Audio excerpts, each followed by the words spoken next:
The first thing he saw was blood dark, fresh, running down the pale face of the woman slumped against the cold brick wall. The second thing he saw was fear in her eyes. Fear that flickered like the last flame of a dying candle. And the third thing he saw was himself. Jake Weston, a hardened Hell's Angel with hands stained by the kinds of choices that leave scars on a man's soul. Felt something tear inside him when he realized the woman bleeding out was a cop, a sworn enemy, and yet a living, breathing human being slipping away right in front of him. Before we dive in, if you believe in kindness, redemption, and second chances, hit that like button. Drop a comment to tell us where you're watching from, and share this story to help keep hope alive. Jake's life had been built on rebellion engines roaring like thunder, loyalty sealed in brotherhood, and a code that outsiders never fully understood. But nothing in all those wild years prepared him for the sight of Officer Sarah Donovan bleeding out in the alley behind the old freight yard. Her uniform was torn, her badge smudged, her radio crushed under her weight. He didn't know what had gone down, an ambush, a robbery gone south, or something darker. All he knew was her breathing was rough, shallow, fighting to hold on. The world around him stood still, like time itself was waiting to see what Jake Weston would do next. He dropped to his knees beside her. In that moment, he wasn't a biker, and she wasn't a cop. She was just a human being on the edge of nothingness. There was terror in her eyes, sure, but buried underneath was something fragile trust, because she had no one else. And that shattered every wall he'd ever built around his heart. Jake ripped off his leather vest and pressed it against her wound.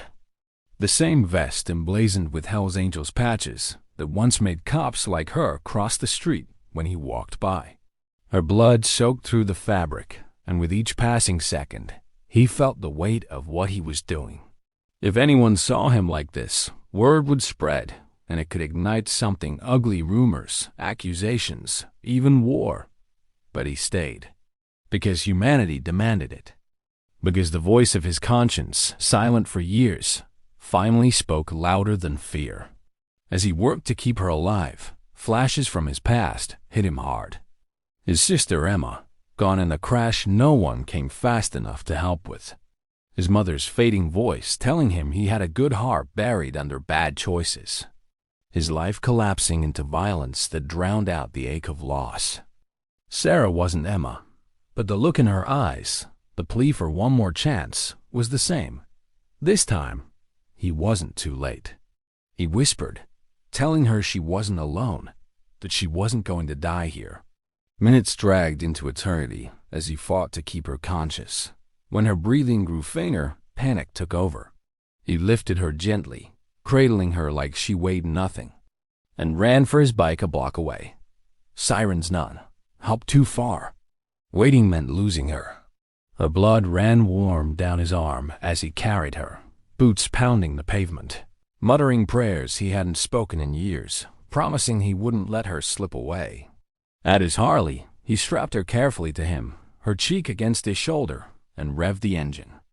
The roar broke the silence of the night as he tore through the streets toward the hospital, riding like a man outrunning death itself. The wind hit hard, the world shrinking into streaks of light as he held on to one thought. Every second mattered. Sarah's life was a fragile flame cupped in his hands, and he refused to let it die. When he screeched to a stop outside the EA, the staff froze. Tattooed biker, unconscious cop. But one look at his face and they moved. No questions, just urgency. As they wheeled her in, Jake stood there shaking, breath ragged, praying for the first time in forever. Hours dragged by. Cops gathered. Nurses whispered. Some glared at him with suspicion. Others saw the truth written all over his blood-stained vest and his exhausted eyes. When the surgeon finally came out, Jake braced for the worst.